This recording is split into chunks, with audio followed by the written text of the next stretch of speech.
I thought I'd raised a good son. For 35 years, I worked double shifts to give him everything I never had. I paid for his college, his wedding, even helped with the down payment on his house. But when I got sick and needed help, his wife looked me straight in the eye and said, "You're old and worthless now, Dad. Figure it out yourself."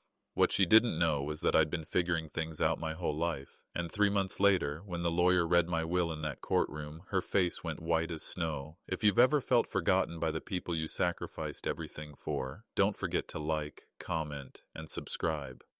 I thought retirement would look different than this. I'm sitting here in my small apartment on a Tuesday afternoon, looking out at a parking lot where nothing much happens. The coffee's gone cold in my cup, but I don't get up to make fresh. What's the point when you're just drinking it alone anyway? My name is Robert. I'm 67 years old and I've been retired for 3 years now. When people used to ask me what I looked forward to most about retirement, I'd tell them about spending time with my grandkids, teaching them how to use tools, maybe taking them fishing, being the grandfather I never had. That was the plan anyway. 5 years ago, when my wife Sarah passed away from cancer, I thought the hardest part of my life was behind me. We'd been married 42 years. She was my anchor, my compass, my reason for getting up every morning. When she died, I felt lost in ways I didn't know were possible. But even in my grief, I had something to hold on to. The family we'd built together. Our son Michael, his wife Jessica, their 2 beautiful children, Emma and little Jake. I remember the day I decided to sell our family home. It was too big for one person, too full of memories that made the silence echo louder. Michael was struggling with his mortgage payments, working long hours, but never quite getting ahead. So I sold the house where Sarah and I raised our boy, where we celebrated birthdays and Christmases, where we dreamed about the future, and I used most of the money to help Michael pay down his debt. I moved into this 1-bedroom apartment, telling myself it was temporary, just until I figured out what came next. Michael was so grateful. He hugged me tight and said, "Dad, I don't know how to thank you. We'll never forget this." He promised things would be different now. Sunday dinners at their house, help with groceries when I needed it, regular visits so the kids could really know their grandfather.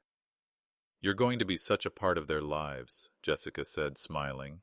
"They need their grandpa. If you've ever made sacrifices for your children thinking it would bring you closer together, thinking it would secure a place in their lives, well, maybe you understand what I'm about to tell you. And if you do, don't forget to like this video, leave a comment about your own experience, and subscribe. Sometimes we need to know we're not alone in this. The first few months weren't bad. Michael would call every couple of weeks. The kids would get on the phone and tell me about school, about their friends. Jessica would invite me over for dinner maybe once a month. It felt like we were building something. But then life got in the way, or at least, that's what they called it. Michael got promoted at work, which was good news, but it meant longer hours. Jessica started taking the kids to more activities, soccer practice, piano lessons, birthday parties for children I'd never heard of. The Sunday dinners became every other week, then once a month, then just holidays. The phone calls got shorter. When I'd call to check in, Michael always seemed distracted. "Hey Dad, can I call you Baz?"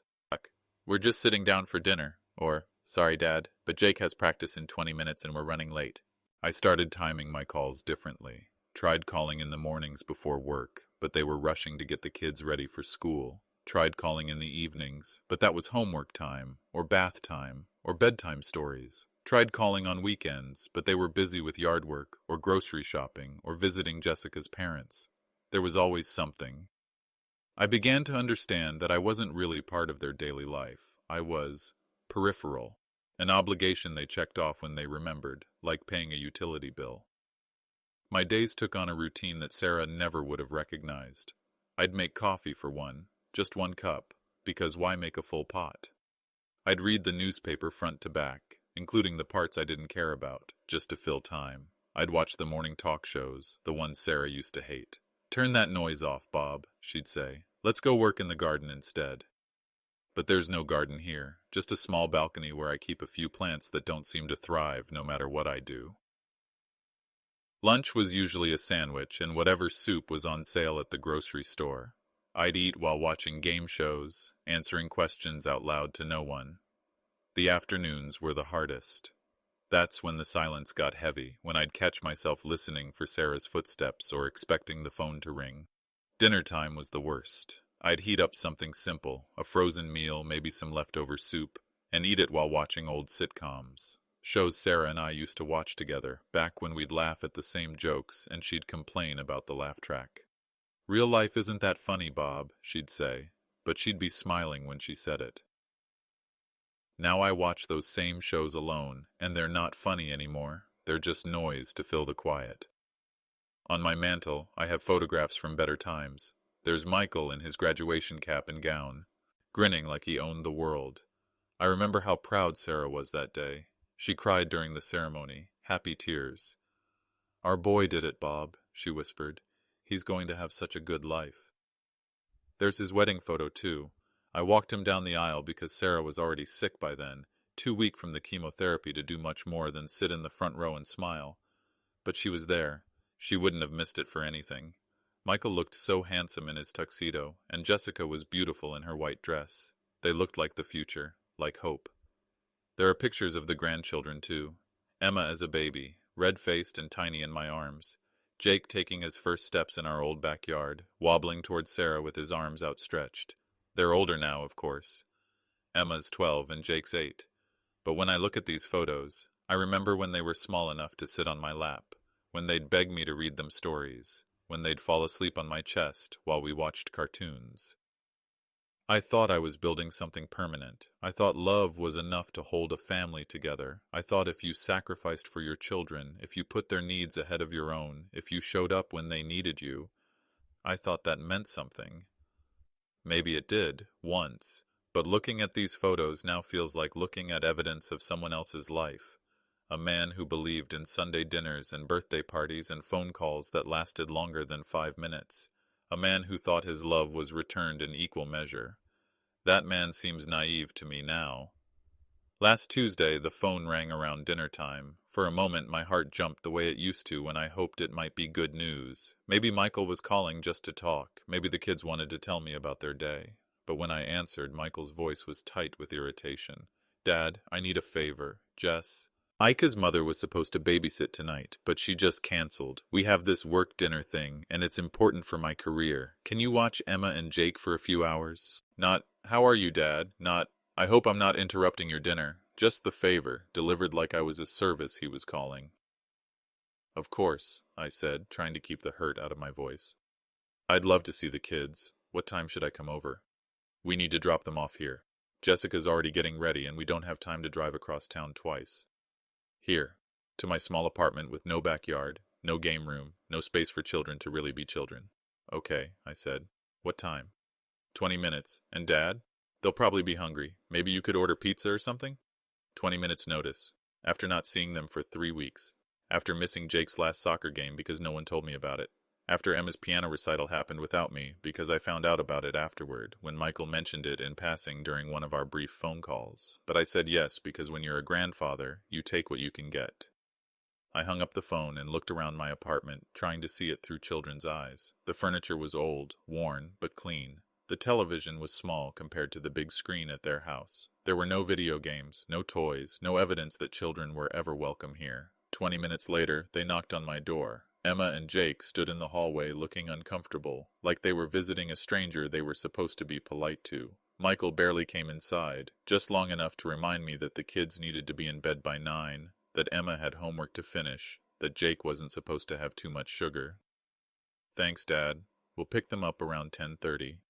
And then he was gone, leaving me with 2 children who didn't really know me anymore. We ordered pizza, and I listened to them talk about school, about their friends, about a movie they'd seen that I'd never heard of. They were polite, well-behaved, but there was a distance there that cut deeper than any harsh words could have. When Jake asked if I had any games to play, I realized I didn't. When Emma asked about the internet password, I had to admit my connection was too slow for whatever she wanted to do. When they finished eating, they sat on my couch looking bored, checking a clock I didn't know they could read. At 9 o'clock, I suggested they get ready for bed. Emma looked confused. "We don't have any clothes here, Grandpa." Grandpa. She called me Grandpa like it was a title she'd learned in school, not a relationship she felt. I made them comfortable as best I could, gave Emma one of my old t-shirts to sleep in, found a spare blanket for Jake. But as I tucked them into my bed, the only bed I had, and made myself a place on the couch, I couldn't shake the feeling that this wasn't how grandparents were supposed to know their grandchildren. When Michael and Jessica came to pick them up at 10:30, they were laughing about something from their dinner. Some story Jessica was telling about her boss. They looked happy, relaxed, like they'd had a wonderful evening. "How were they?" Michael asked, but he was already helping the kids gather their things, already moving toward the door. "They were perfect," I said, and they had been. But perfect in the way children are with someone they're supposed to mind, not with someone they trust completely. After they left, I sat in my quiet apartment and tried to understand what had just happened. I should have felt good. I'd helped my son when he needed it. I'd spent time with my grandchildren. I'd been useful. Instead, I felt hollow. Somewhere along the way, I'd stopped being family and become a convenience, a backup plan, someone to call when the regular sitter fell through. That night, I lay on my couch, still smelling faintly of the unfamilies, your shampoo the kids had used, and I wondered when it had happened. When had I become the old man they tolerated instead of the father they cherished? When had my grandchildren started looking at me like I was a kindly stranger instead of someone who loved them more than his own life? When had I stopped being a father and become a burden? The questions kept me awake until dawn, but I couldn't find any answers that didn't break my heart a little more. 3 months passed before I saw them again. 3 months of brief phone calls and excuses, of hearing about birthday parties and school events after they'd already happened, of being told they'd love to visit, but weekends were just so busy. I told myself I understood. Modern families are different. Everyone's schedule is packed. It doesn't mean they don't care. But then I collapsed in the cereal aisle at the grocery store, and everything changed. I remember lying on that cold linoleum floor, looking up at the fluorescent lights and the faces of strangers who seemed more concerned than my own family had been in months. The paramedic, a young woman with kind eyes, kept asking if there was someone she should call while they loaded me into the ambulance. "My son," I told her, and gave her Michael's number. The emergency room was controlled chaos. Nurses moving quickly, machines beeping, the smell of antiseptic and fear. The doctor, a tired-looking man about Michael's age, explained what had happened with the patience of someone who delivered bad news for a living. "Mr. Thompson, your blood sugar is dangerously high. You have diabetes, and it's gone untreated for too long. Your blood pressure is also severely elevated. We need to get both of these under control immediately." Diabetes. The word hit me like a physical blow. Sarah had diabetes.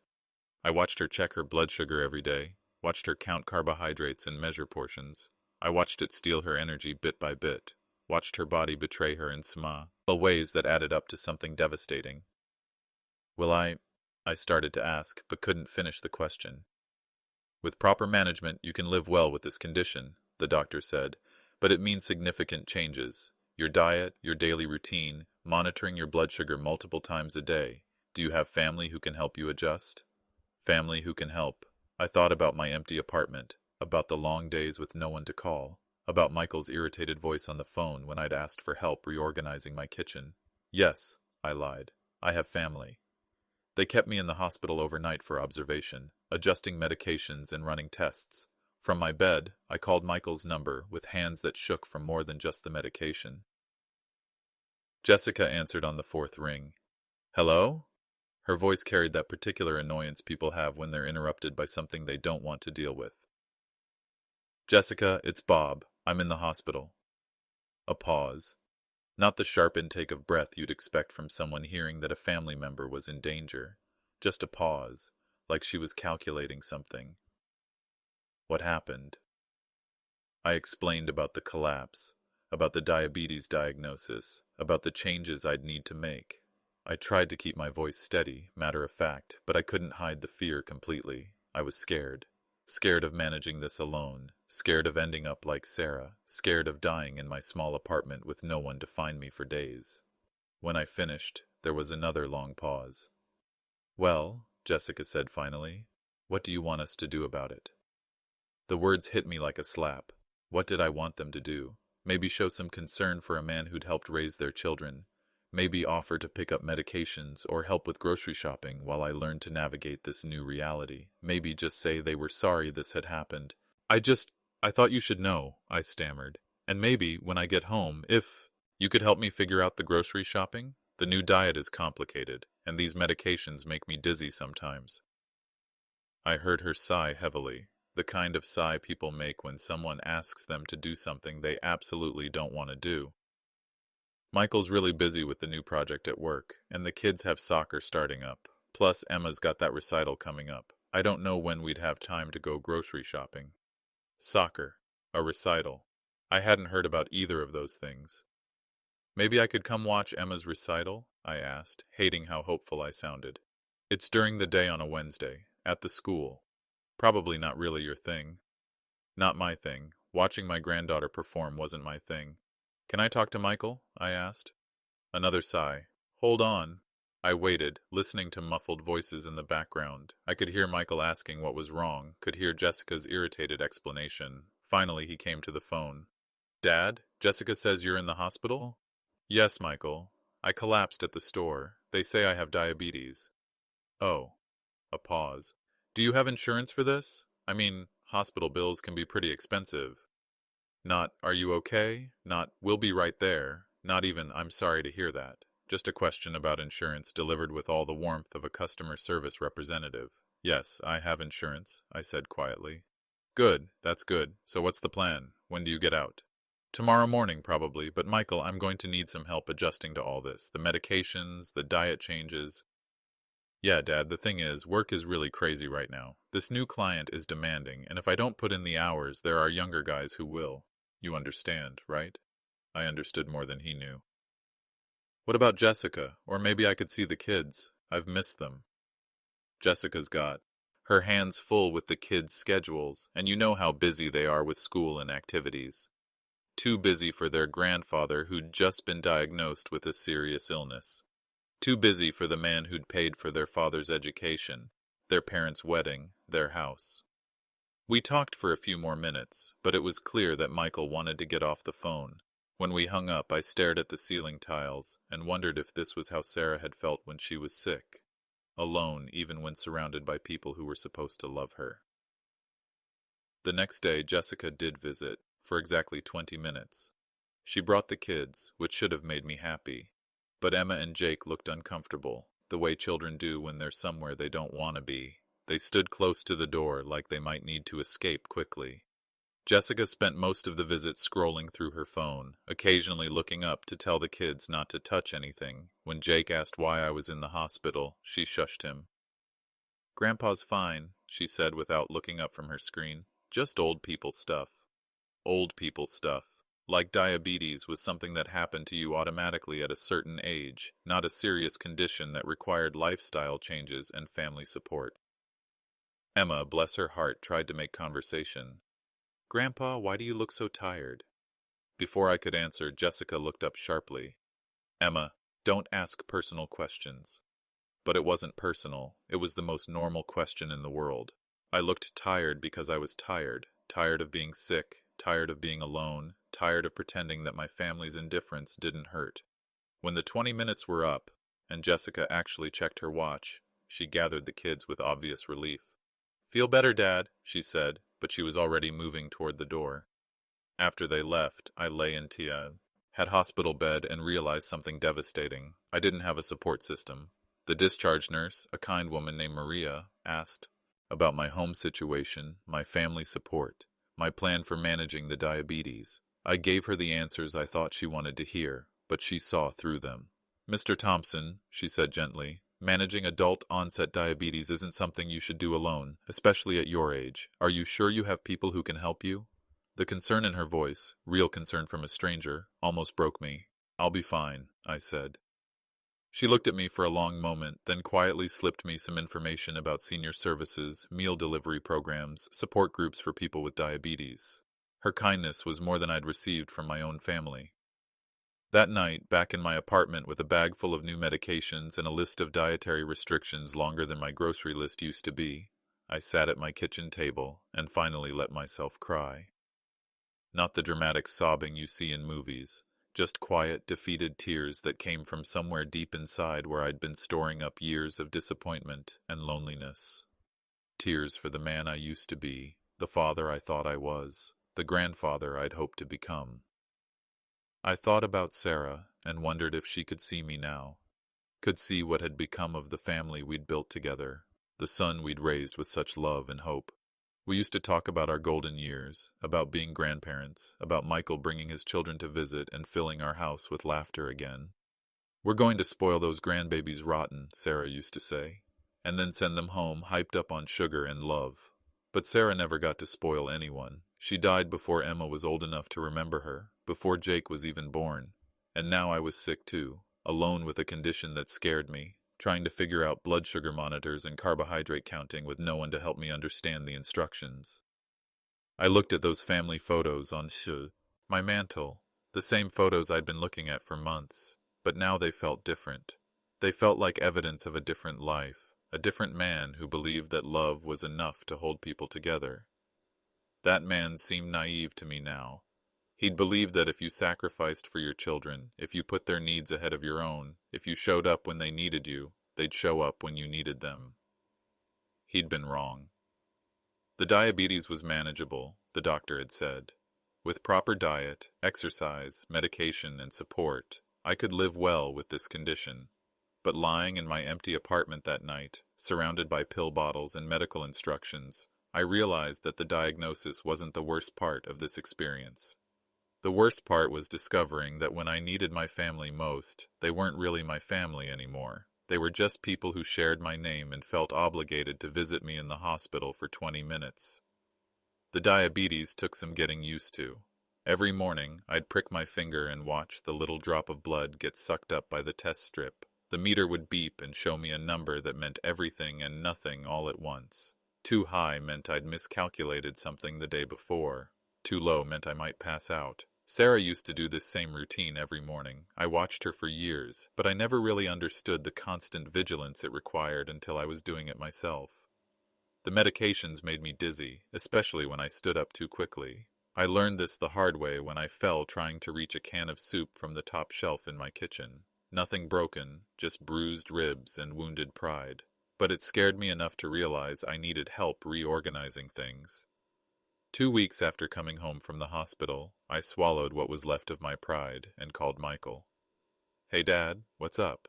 His voice was distracted, like he was doing something else while talking to me. "Michael, I was wondering if you might have some time this weekend to help me rearrange my kitchen a bit. The medication makes me dizzy sometimes, and I need to move things to lower shelves so I don't fall again." Fall again? For the first time, he sounded actually focused on the conversation. It wasn't serious. I just couldn't reach something and got lightheaded. But I think if I could reorganize the cabinets. There was a long pause. I could hear him thinking, calculating, probably checking his calendar. "This weekend's pretty packed, Dad, but let me see what I can do. I'd also appreciate some help with grocery shopping, if that's possible. Reading all these labels, figuring out carbohydrates and sugars. It's more complicated than I expected." Another pause. "Yeah, let me talk to Jessica and see when we might be able to fit that in." Fit that in. Like helping your sick father was an appointment to be squeezed between more important things. "I'd really appreciate it, son." "Sure, Dad. I'll give you a call." But he didn't call. 3 days passed, then 4. On the 5th day, there was a knock at my door. It wasn't Michael. Jessica stood in my hallway looking like she'd rather be anywhere else in the world. She was dressed nicely. Too nicely for reorganizing kitchen cabinets. And she had that expression people get when they're about to do something unpleasant but necessary. "Jessica," I said, surprised. "Come in. Is Michael with you?" "No, he had to work." She stepped into my apartment and immediately began looking around like she was inspecting it. Her eyes took in the old furniture, the small television, the neat but outdated everything. "It smells like old man in here," she said, not quite under her breath. I pretended not to hear her. "Thank you for coming," I said. "I really do need help with the kitchen organization, if we could just move some things too." "Oh, lower shelves." She cut me off with a wave of her hand. "Look, Bob," she said, using the shortened version of my name that I'd always hated. Sarah was the only person who ever called me Bob, and when she did, it sounded like endearment. When Jessica said it, it sounded like dismissal. Michael and I have been talking, and we think there are some things we need to discuss. She walked over to my couch, the same couch where my grandchildren had slept that night 3 months ago, and sat down without being invited. I remained standing, partly because I didn't know what else to do, partly because something in her tone made me feel like I needed to be ready to defend myself. "You're not getting any younger," she continued, "and this whole situation is becoming a problem." "What situation?" I asked, though I was starting to understand. She gestured vaguely around my apartment. "This. Living alone, getting sick, calling us every time you need something. It's not sustainable." Every time I need something, I'd asked for help twice in 5 years, once to babysit, once to reorganize my kitchen so I wouldn't fall and hurt myself. "I don't call you every time I need something," I said quietly. Jessica rolled her eyes. Actually rolled her eyes at me like I was a difficult child. "You're in denial, Bob. First it was the babysitting emergency, now it's the kitchen thing, next it'll be something else. You're old and worthless now. We can't keep dropping everything every time you need something." The words hit me like a physical blow. Old and worthless. I stood there in my small living room, looking at this woman I'd helped raise my son's children, this woman whose wedding I'd partially paid for, this woman who lived in a house I'd helped them afford, and she was telling me I was worthless. "Jessica," I said, my voice barely above a whisper, "I raised Michael. I worked 2 jobs to pay for his college. I helped you buy your house. I've babysat your children, paid for birthday parties, Christmas presents." "That was then," she interrupted. "This is now. And now you're just complicated." Complicated. Like diabetes was something I'd chosen. Like aging was a personal failing. Like needing help from your family was an unreasonable imposition. "Maybe it's time to look into one of those senior places," she continued. "You know, where they have people to help with medications and meals and all that stuff. It would be better for everyone." Better for everyone. She meant better for them. I tried to find words, tried to make her understand what she was saying to me, but I was 77 years old, standing in my own home, being told by my daughter-in-law that I was a burden they no longer wanted to carry. "I don't want to live in a nursing home," I said finally. "It wouldn't be a nursing home, more like assisted living, independent but with support. I want to stay in my own home. I want to be near my family." She looked at me with something that might have been pity if it had contained any warmth. "Bob, we have our own lives. Michael's career is really taking off, and we can't keep letting family drama interfere with that. The kids are busy with school and activities. We're busy. We just don't have time for this." Family drama. That's what I'd become. Not a father who needed help, not a grandfather who wanted to be part of his grandchildren's lives. Drama. She stood up, smoothing her skirt like she was preparing to leave. "Think about what I said, okay? There are some really nice places, clean, safe, lots of activities. You might even like it better than being stuck here alone all the time." Stuck here alone, like my loneliness was my choice, not their abandonment. She moved toward the door, then turned back like she'd just remembered something. "Oh, and Bob, try not to call Michael at work anymore about this stuff. His boss has noticed he's been taking personal calls, and it doesn't look good." Then she was gone, leaving me standing in my living room surrounded by the silence she'd filled with her casual cruelty. I didn't move for a long time. I just stood there, replaying her words in my mind, trying to understand how we'd gotten to this place. Old and worthless, complicated, family drama. 35 years of fatherhood reduced to an inconvenience. That evening, I called my old friend Frank. Frank had worked construction with me for 20 years before retiring to Florida. He understood what it meant to build something with your hands, to take pride in work well done, to believe that your efforts mattered. "Frank," I said when he answered, "I need to talk to someone." "Bob, you sound terrible. What's wrong?" I told him everything. The hospital, Michael's indifference, Jessica's visit, the words that kept echoing in my mind. Frank listened without interrupting, the way good friends do when someone needs to empty their heart. When I finished, there was a long silence. "Bob," Frank said finally, "I've known you for 25 years. You're one of the best men I've ever met. You worked yourself half to death to give that boy everything he needed, and more than he deserved, from the sound of it. I don't know what I did wrong, Frank. I don't know how we got here." "You didn't do anything wrong.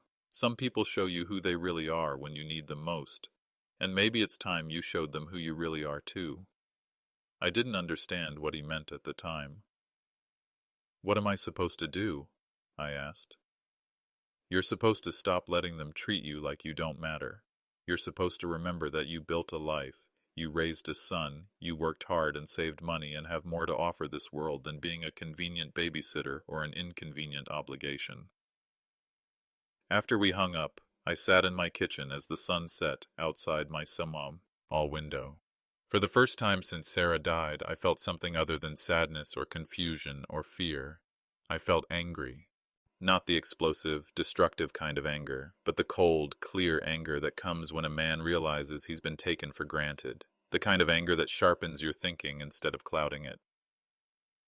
That night I went to my bedroom closet and pulled out a box I hadn't touched in years. Inside were my important papers, my will, my insurance policies, my bank statements, my investment records, documents I'd kept organized and updated out of habit, but hadn't really looked at since Sarah died. I spread them across my kitchen table and started reading. What I found surprised me. Sleep had been hard to come by since the diabetes diagnosis, but that night was different.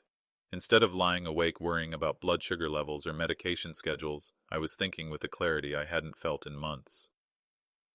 At 3 in the morning, I gave up on sleep entirely. I made coffee, carefully measuring everything now, checking the carbohydrate content even of my morning routine, and sat down at my kitchen table with those papers spread out in front of me.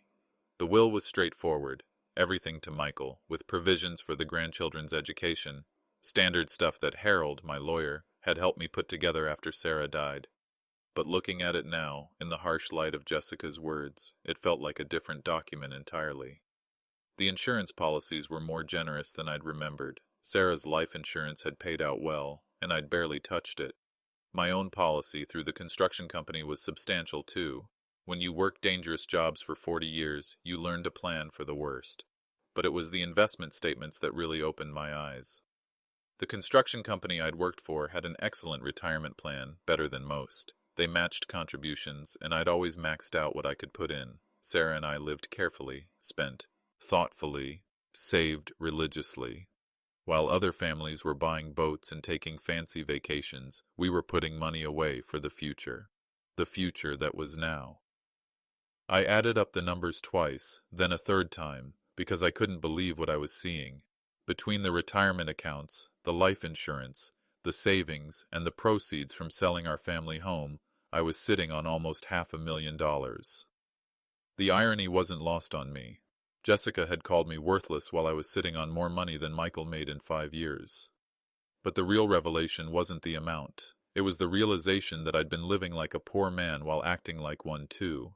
I'd been accepting scraps of attention from my family, grateful for 20-minute hospital visits and emergency babysitting requests, all while having the resources to live however I wanted. I'd been thinking like a victim when I was actually a man with choices. Over the next few days, I started making phone calls. First, I called Harold, my lawyer. Harold was my age, sharp as ever, and had handled Sarah's estate with the kind of thoroughness that made me trust him completely. "Bob," he said when his secretary put me through, "I've been wondering how you're doing. I heard you had some health issues." "I'm managing, Harold, but I need to talk to you about some things. Can we set up a meeting?" "Of course. Is everything all right?" "I want to review my will, and maybe discuss some other options I might have." There was a pause. Harold had been trying to get me to update my estate planning for years, ever since Sarah died. He knew that grief could make people postpone important decisions, but he also knew that circumstances change. "I'd be happy to meet with you, Bob. How about Thursday afternoon?" Next, I called Linda, my accountant. Linda was a sharp woman in her 50s who'd helped Sarah and me navigate the maze of medical bills during her illness. She understood money, but more importantly, she understood people. "Mr. Thompson," she said when I explained why I was calling, "I'm glad you're looking at your financial situation more carefully. A lot of people your age don't realize how much they're actually worth, or what options that gives them. I'm starting to understand that I may have been underestimating my position. Would you like to schedule a meeting? I think there are some things we should discuss." By Friday, I had appointments set up with both Harold and Linda, but first, I wanted to see something for myself. I drove to Michael's house on Saturday afternoon. Not to visit. I wasn't ready for that conversation yet. Just to look. It was a beautiful house in a nice neighborhood. 3 bedrooms, 2 bathrooms, a big backyard where the kids could play. The kind of house Sarah and I had dreamed of when we were young and Michael was small. We'd never been able to afford anything that nice when we were raising him. But Michael could afford it, partly because I'd helped him pay down the mortgage. I parked across the street and watched through the big picture window. The family was in the kitchen I'd helped pay for, and they looked happy. Michael was cooking something on the stove while Jessica helped Emma with what looked like homework. Jake was playing with a tablet at the counter. It was a picture of domestic contentment, the kind of scene that should warm a grandfather's heart. Instead, I felt like I was watching strangers. For 20 minutes, I sat in my car, looking at this family I thought I belonged to, this family I'd sacrificed for, this family that had called me worthless and complicated. They were laughing about something. Jessica reached over and squeezed Michael's shoulder. Emma showed them something on her paper that made them both smile. They looked complete, happy, like they didn't need anything or anyone else to make their lives perfect. Leaked. They didn't need me. For a moment, I almost got out of the car, almost walked up to that front door and knocked, tried to bridge this growing gap with words or apologies or promises to be less trouble. Maybe if I explained about the diabetes better, maybe if I asked for less, maybe if I found a way to be useful again. But then I remembered Jessica's words. You're old and worthless now. I remembered Michael asking about insurance coverage before asking if I was okay. I remembered my granddaughter asking why I looked so old, and Jessica shushing her instead of saying something kind. I remembered feeling like a stranger in the hospital room, watching my own family count minutes until they could leave. I sat in that car for 20 minutes, watching this perfect family scene, and I realized I was grieving. Not just Sarah's death, which I'd been grieving for 5 years. I was grieving the death of something else. The relationship I thought I had with my son, the role I thought I played in my grandchildren's lives, the family I thought we were. The man in those photos on my mantle, the man who believed that love and sacrifice would be returned, that man was gone too, and maybe it was time I stopped mourning him and started figuring out who I was now. When I drove away from that house, I knew exactly what I was going to discuss with Harold and Linda. Monday morning, I sat in Harold's office for the first time since Sarah's funeral. The leather chairs were the same, the law books on the shelves were the same, but I was different. Harold, I said, I want you to explain something to me. This will I have. Everything goes to Michael, with some provisions for the kids' education. Is that set in stone? Harold leaned back in his chair and studied me carefully. He'd been practicing law for 40 years, and he knew when someone was asking more than they were saying. Bob, Will is just a document. It can be changed any time you want to change it, as long as you're of sound mind, and you're clearly of sound mind. What if I wanted to do something different? Different how? I told him about the hospital, about Jessica's visit, about the words that had been echoing in my mind for weeks. Harold listened without judgment, occasionally asking clarifying questions, but mostly just letting me talk. When I finished, he was quiet for a long moment.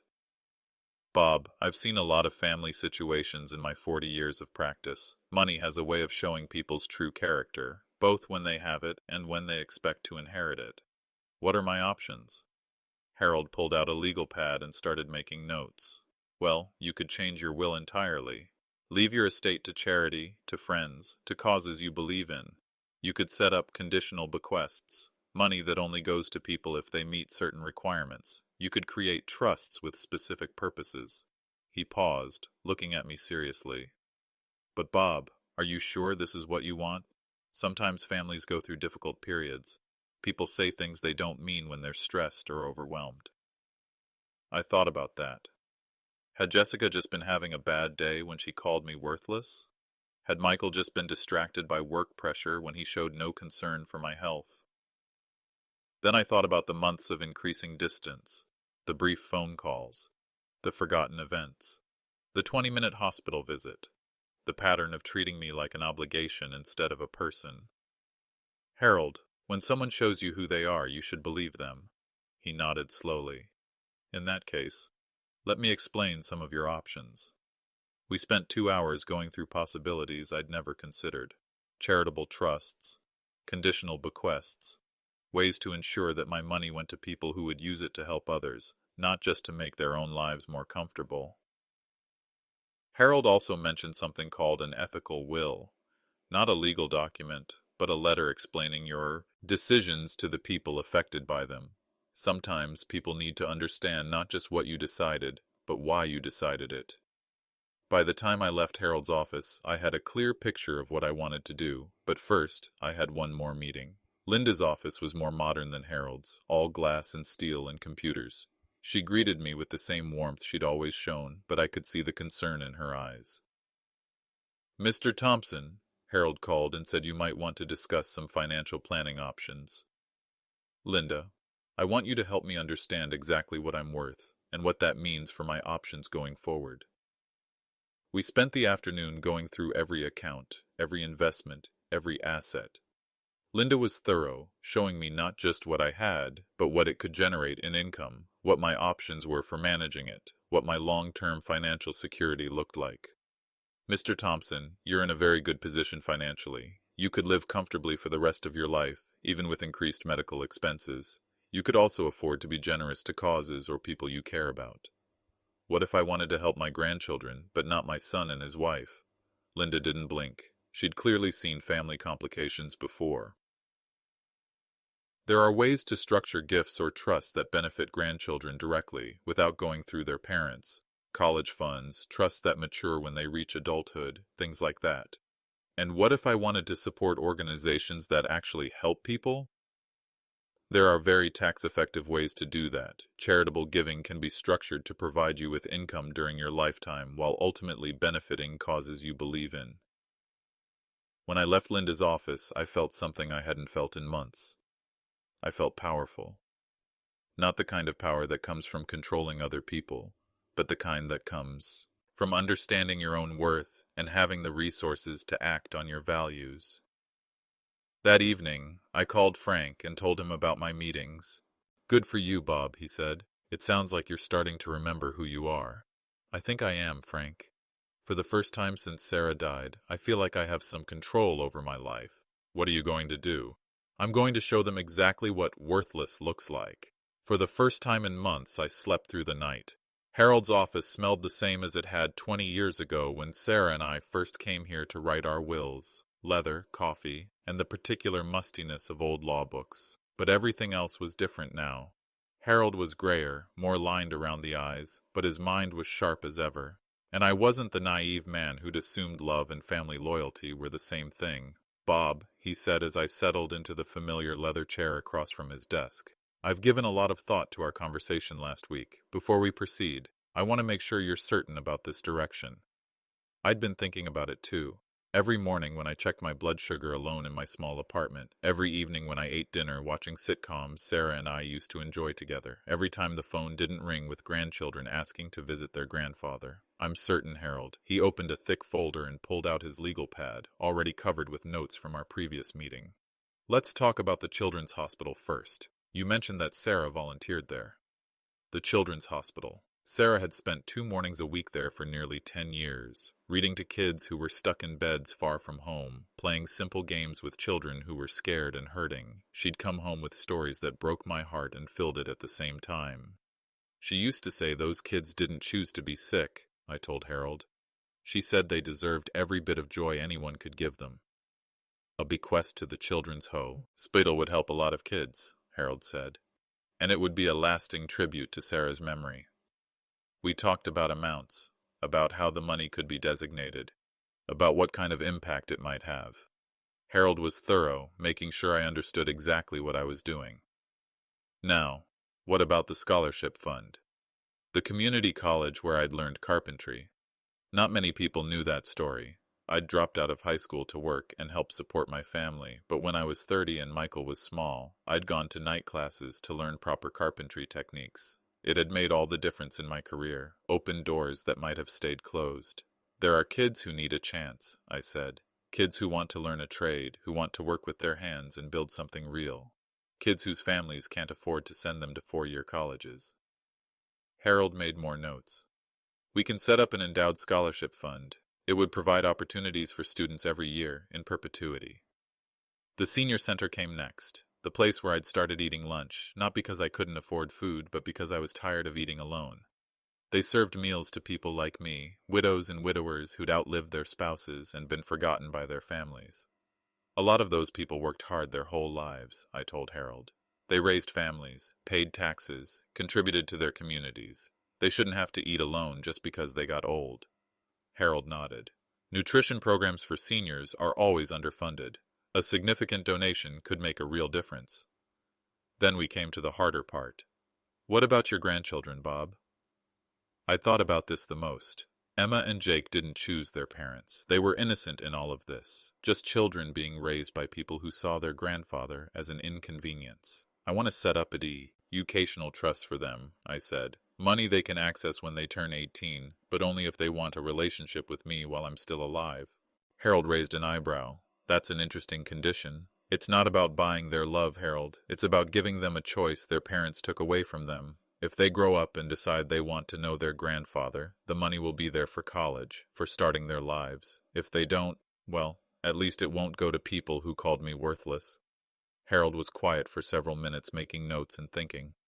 Bob, that kind of conditional bequest can be tricky. We'd need to be very specific about what constitutes a relationship and how we'd verify it. What do you suggest? Regular contact, visits, phone calls, letters, things that show genuine interest in maintaining a relationship, not just going through the motions to claim an inheritance.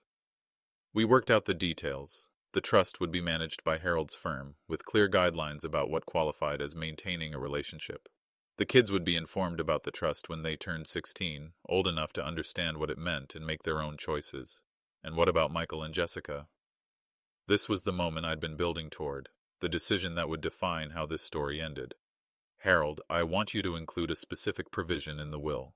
To my son Michael and his wife Jessica, who told me I was old and worthless when I needed them most, I leave this. The knowledge that a man's worth isn't measured by his age or his needs, but by how he treats others when they can do nothing for him in return. Harold stopped writing and looked at me over his glasses. Bob, that's quite pointed. It's the truth, Harold. They showed me who they really are. Now I'm showing them who I am. He resumed writing, his pen scratching across the legal pad in the quiet office. The remainder of the estate goes to the charitable bequests we discussed. Yes, to organizations that and understand the value of human dignity. We spent another hour working through the technical details. Harold was thorough, making sure everything was legally sound and uncontestable.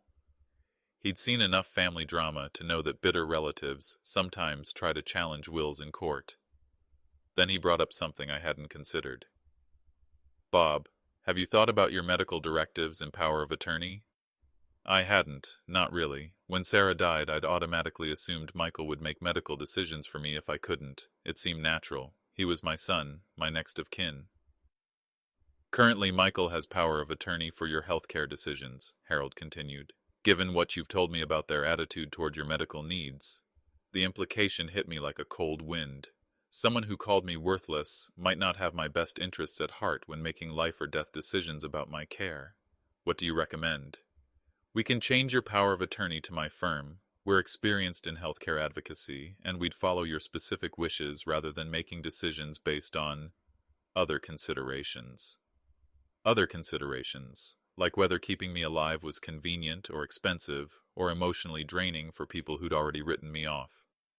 Do it, I said.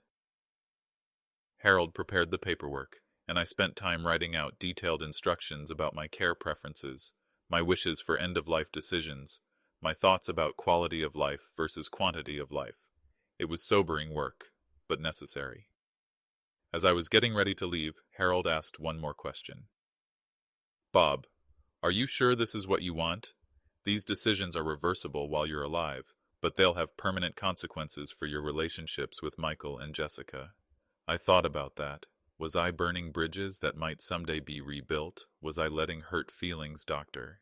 I've made decisions I might regret. Then I thought about Jessica's casual cruelty, about Michael's indifference to my health scare, about eating dinner alone while they enjoyed family meals in the house I'd helped them afford, about my grandchildren growing up thinking their grandfather was just some old man they had to visit occasionally out of obligation. Harold, some bridges burn themselves. I'm just acknowledging the fire. That evening, I called Frank in Florida and told him what I'd done. There was a long silence on the other end of the line. Bob, that's something. How do you feel about it? For the first time in months, Frank, I feel like I matter. Not because of what I can do for other people, but because of who I am and what I've accomplished and what I choose to do with the life I built. Good for you, Bob. A man's got to stand up for himself, even when it's his own family treating him wrong. After we hung up, I sat in my small apartment and felt something I hadn't experienced since Sarah died. Peace. Not the kind of peace that comes from avoiding conflict, but the kind that comes from making decisions based on your values instead of other people's expectations. I was 77 years old, and for the first time in years, I was living like I mattered. If Michael and Jessica thought I was worthless, they were about to find out exactly what worthless looked like. And if my grandchildren grew up wondering why their grandfather left his money to strangers instead of family, maybe someday they'd be old enough to understand that love isn't about blood, it's about choice. I'd made my choice. Now they'd live with theirs. Something unexpected happened after I signed those papers in Harold's office. I started living differently. Not dramatically. I wasn't suddenly taking cruise ships or buying fancy cars. But I began making choices based on what I wanted, not what other people expect of me, and the first thing I wanted was to stop eating lunch alone every day. The senior center was a 15-minute drive from my apartment, in a converted community center that had seen better days, but was clean and welcoming. I'd driven past it hundreds of times, never thinking it was for me. Senior centers were for old people who had nowhere else to go. But I was an old person who had nowhere else to go, and once I admitted that to myself, the place looked different.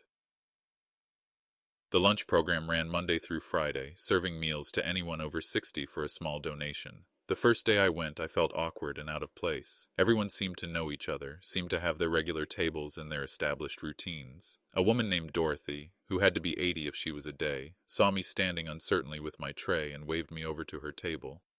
"You look lost, honey. First time?" "Yes, ma'am." "Well, sit down and let me introduce you to the gang." The gang turned out to be 3 other regulars. George, whose daughter had moved to Seattle and called twice a year, Ernest, whose son only visited when he needed money, and Margaret, whose grandchildren lived in the same town but were always too busy to visit. I thought my situation was unique, but listening to these people, I realized it wasn't.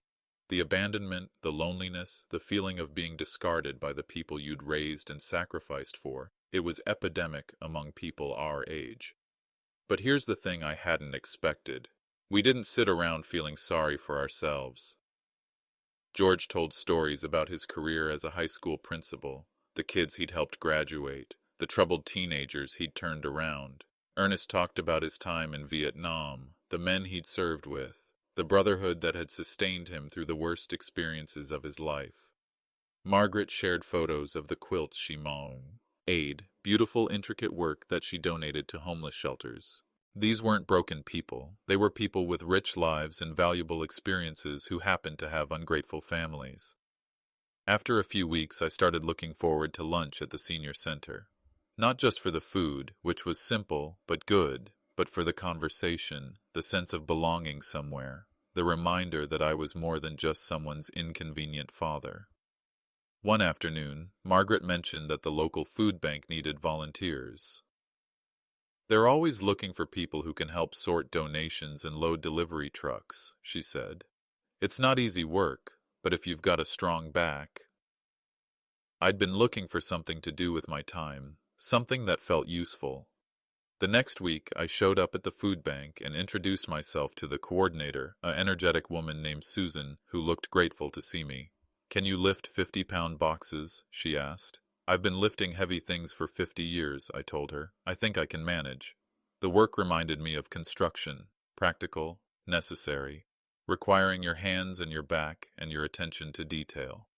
We sorted donations, loaded trucks for delivery to senior housing and family service centers, organized the warehouse space to make everything run more efficiently. But it was more than just the physical work. The people I worked with, other volunteers, staff members, even some of the clients who came in for emergency food assistance, they didn't know about my family's situation.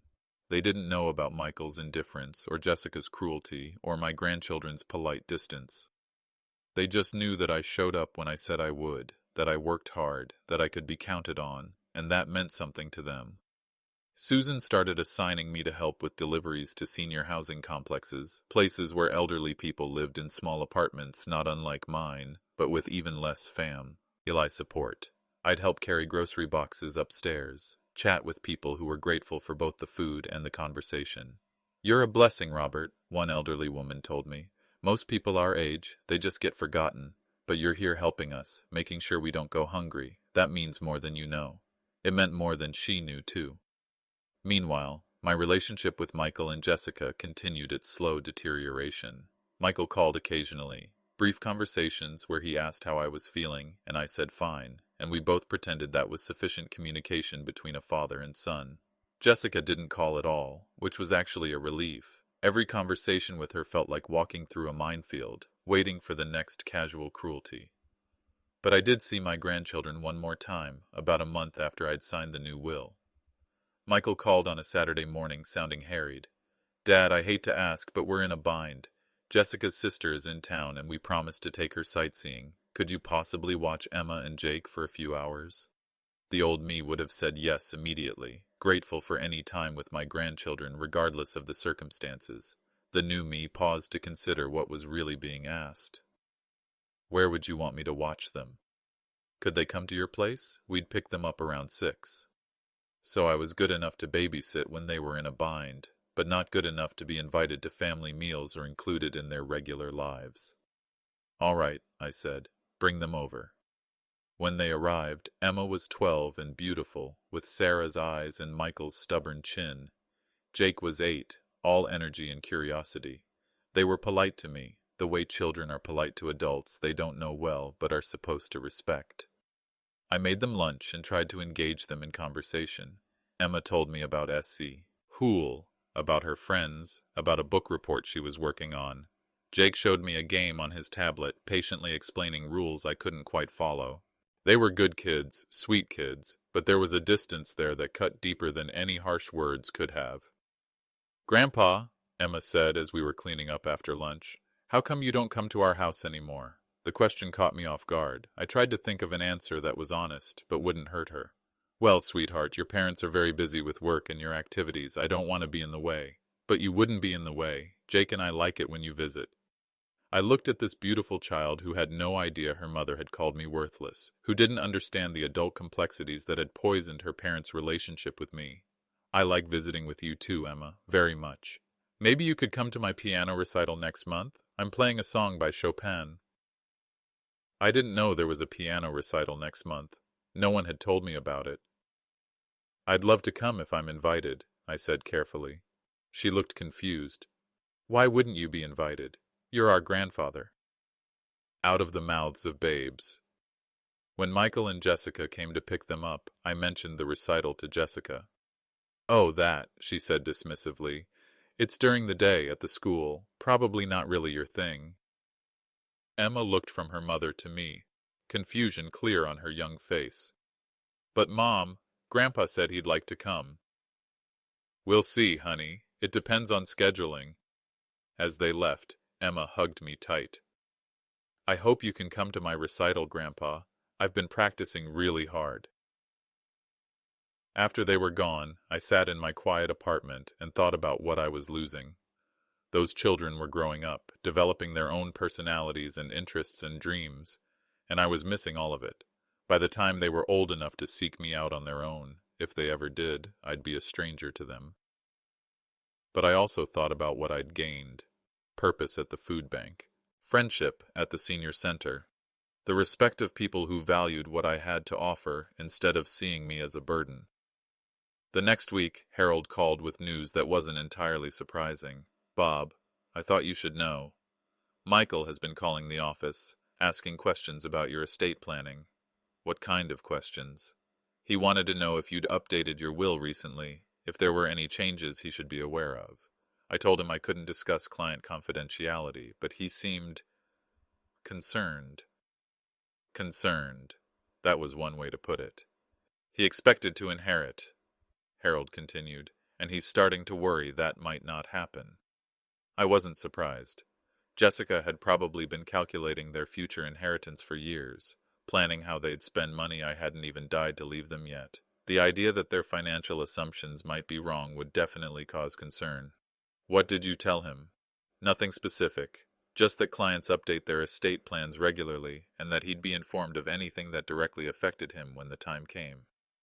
The knowledge that they were already thinking about my death, already planning their benefit from it, should have hurt more than it did. Instead, it confirmed everything I'd come to understand about their feelings toward me. I wasn't their father anymore. I wasn't their grandfather. I was their retirement plan. But not for much longer. 6 months after my first hospital stay, I found myself back in the emergency room. This time it wasn't diabetes, it was chest pains that felt like someone was squeezing my heart in a vice. The paramedics were efficient and kind, loading me into the ambulance while I tried to stay calm. The chest pain was real, sharp and frightening, but there was another pain underneath it, the knowledge that I was about to test my family one more time, and I already knew how they'd fail. At the hospital, they ran tests and asked questions and hooked me up to monitors that beeped and flashed. The doctor, a young woman with tired eyes and a gentle manner, explained that it wasn't a heart attack. "Mr. Thompson, your heart is fine. This appears to be stress and anxiety manifesting as physical symptoms. Your blood pressure is elevated and your body is responding to whatever pressure you've been under." Stress and anxiety. I could have told her exactly what was causing both. "We'd like to keep you overnight for observation, just to be safe." From my hospital bed, I called Michael's number, more out of habit than hope. This time he actually answered. "Dad, what's wrong?" I explained about the chest pains, about the trip to the emergency room, about the overnight stay for observation. For a moment, I thought I heard actual concern in his voice. "Are you okay? Do you need anything?" "I'm fine. The doctor says it's just stress, but they want to keep me overnight. We'll be right there."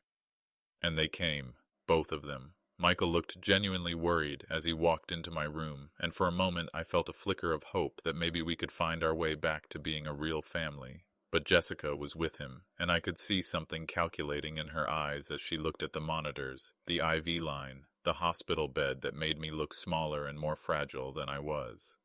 "How are you feeling, Dee?" Michael asked, pulling a chair close to my bed. "Better. The pain's mostly gone. The doctor thinks it was anxiety." "Anxiety about what?" I looked at my son, this man I'd raised and loved and sacrificed for, and I wanted to tell him the truth. I wanted to say that I was anxious about growing old alone, about being seen as worthless by the people I loved most, about dying in my small apartment with no one to find me for days. But Jessica was there, and I'd learned to measure my words around her.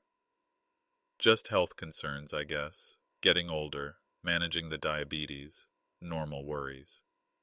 Jessica moved to the foot of my bed and asked pointed questions about my prognosis, about what the doctor had said, about how long recovery might take.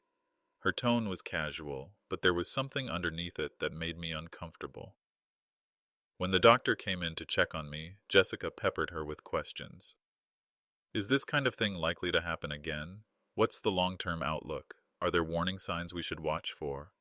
She sounded like a concerned daughter-in-law, but I caught something else in her voice. Relief, maybe, when the doctor explained it wasn't life-threatening.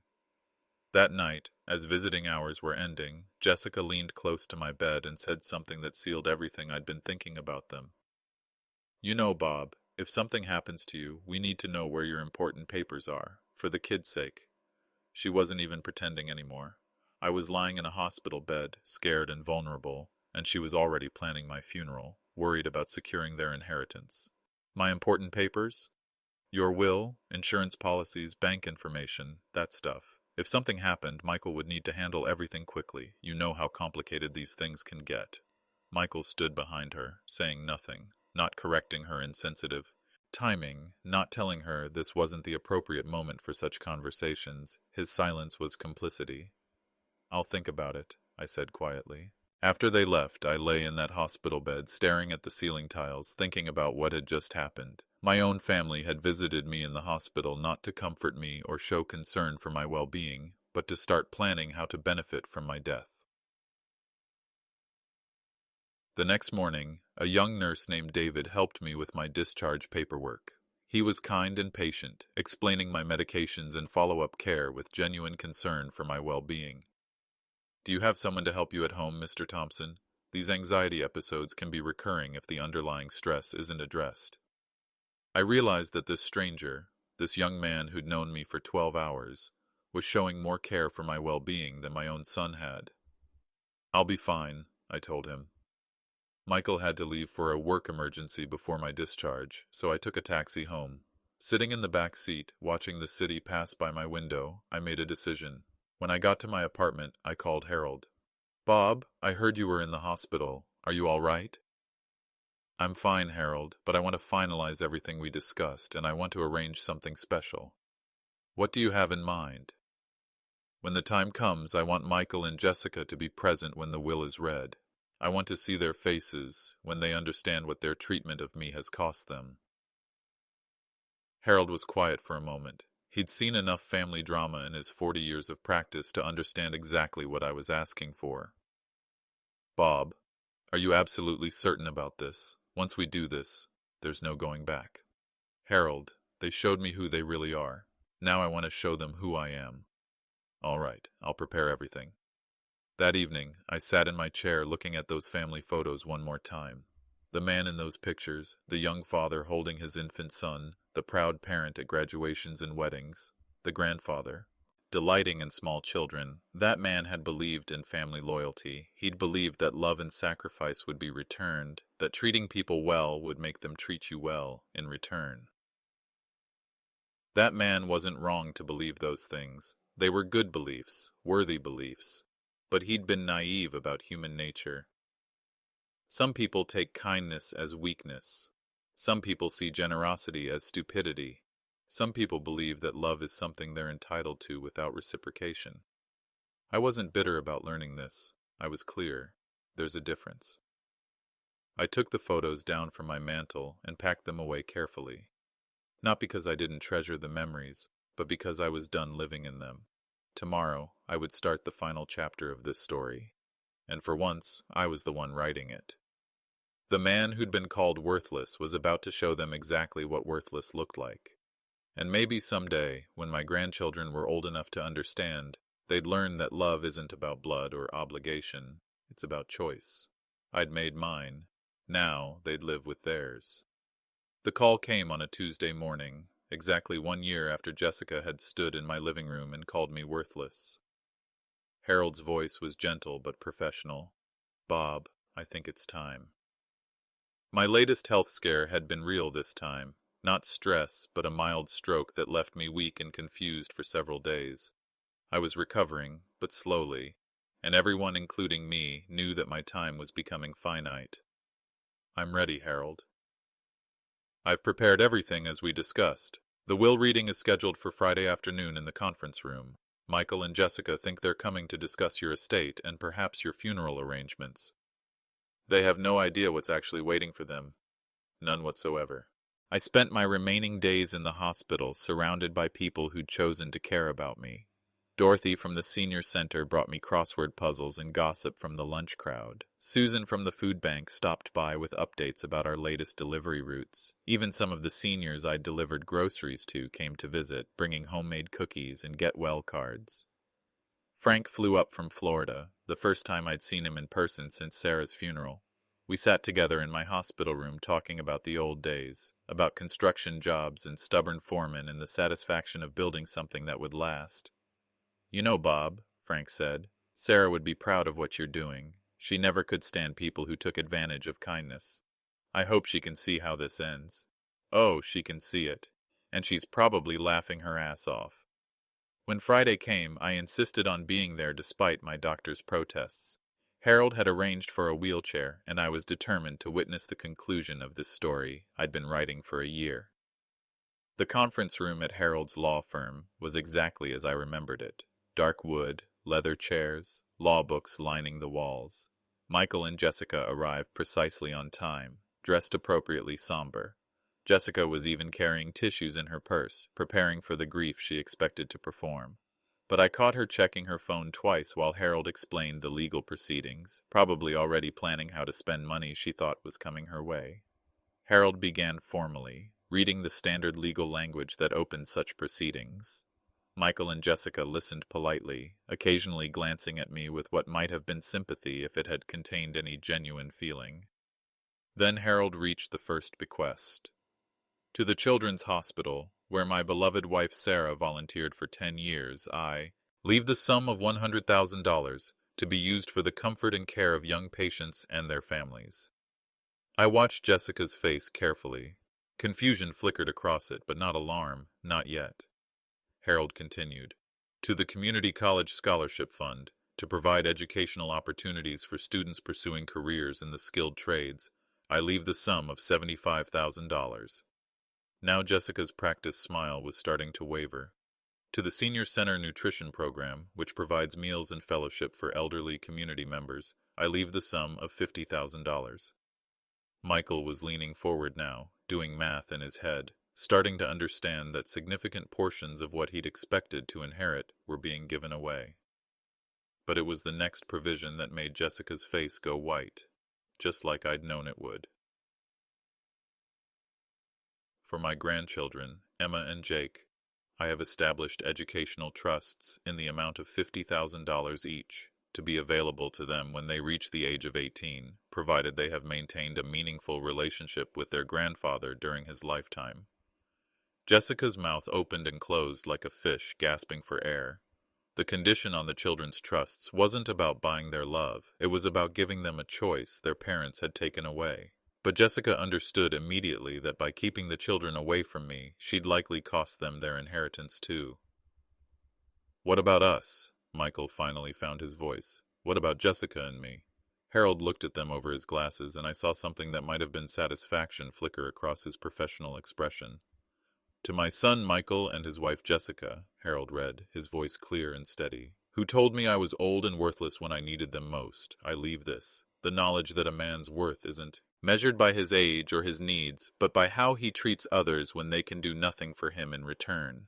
You have shown me who you truly are. Now I've shown you who I am. The silence in that room was everything I'd hoped it would be. Michael was crying. Whether from grief or greed, I couldn't tell any more and didn't much care. Jessica was staring at Harold like he'd made some terrible mistake, like surely there had been an error in the paperwork. But there was no error. There was just consequences. Harold continued reading. The remainder of my estate, including all investments, savings, and personal property, I leave to organizations that understand the value of human dignity, the Food Bank, the Senior Housing Assistance Fund, and the Emergency Aid Society. Harold handed them each a sealed envelope, my ethical will, explaining everything they needed to understand about why this had happened. Jessica tore hers open immediately, scanning the pages with increasing desperation. Michael held his unopened, as if not reading it might somehow change what had just occurred. This can't be legal, Jessica said, her voice rising. He was sick, confused. This isn't what he meant to do. Harold's voice was calm and final. Mrs. Thompson, I can assure you that your father-in-law was of completely sound mind when he made these decisions. Every provision has been carefully considered and is legally binding. We'll contest it, she said, desperation creeping into her voice. No court would uphold something this vindictive. You're welcome to try, Harold replied. But I should warn you that contesting a will is expensive, time-consuming, and rarely successful when the testator's wishes are clearly documented, which these are. I watched them process this information, watched Jessica's face cycle through disbelief, anger, and finally, calculation. She was already trying to figure out angles, loopholes, ways to get what she felt entitled to. But Michael finally opened his envelope and began reading. I watched his face change as he read my words, as he understood not just what I'd decided, but why. For a moment, just a moment, I saw something that might have been remorse flicker across his features. Maybe he was remembering the father who'd worked double shifts to pay for his college. Maybe he was thinking about the man who'd helped him buy his house, who'd babysat his children, who'd been there for every important moment of his life until he'd made it clear that his father's presence was no longer welcome.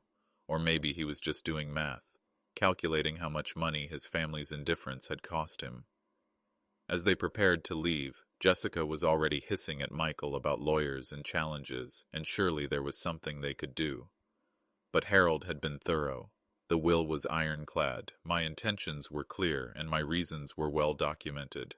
They were walking away with nothing but the knowledge of what their choices had cost them.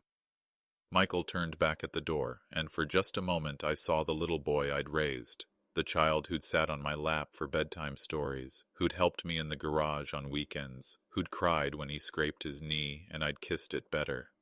"Dad," he said quietly, "I'm sorry. Too little, too late."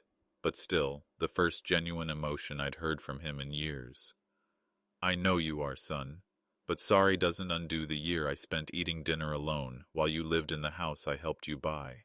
Sorry doesn't change the fact that your wife called me worthless and you said nothing. Sorry doesn't give me back the time I lost with my grandchildren because you decided I was too much trouble to include in your lives." He nodded, tears running down his face, and walked away. As Harold and I sat alone in the conference room, I felt something I hadn't experienced in years. Peace. Not the kind of peace that comes from avoiding conflict, but the kind that comes from standing up for yourself, from refusing to accept treatment that diminishes your worth as a human being. "How do you feel, Bob?" Harold asked. "Free," I said. "Finally free. Free from their expectations, their judgment, their conditional love. Free from pretending that being tolerated was the same as being valued. Free from accepting scraps of affection from people who should have cherished me." I thought about Emma and Jake, about the choice they'd have to make when they turned 18. Maybe they'd seek me out, want to understand their grandfather beyond the caricature their parents had painted. Maybe they'd read my ethical will and understand that this wasn't about money, it was about dignity. Or maybe they wouldn't. Maybe they'd grow up believing I was just a bitter old man who'd punished their family out of spite. I could live with either outcome, because I'd given them the choice their parents had taken away. As Harold wheeled me out to the car that would take me back to my small apartment, I thought about Sarah, about how proud she'd be that I'd finally stood up for myself, that I'd refused to let anyone treat me as less than I was. Some bridges, once burned, can never be rebuilt, and sometimes that's exactly how it should be. I was 77 years old, and I'd finally learned that love isn't about blood or obligation or what people expect from you. Love is about choice, about choosing to value someone, to include them, to treat them with dignity and respect. My family had made their choices. Now they'd live with mine. And for the first time in years, I was living like I mattered. Because I did.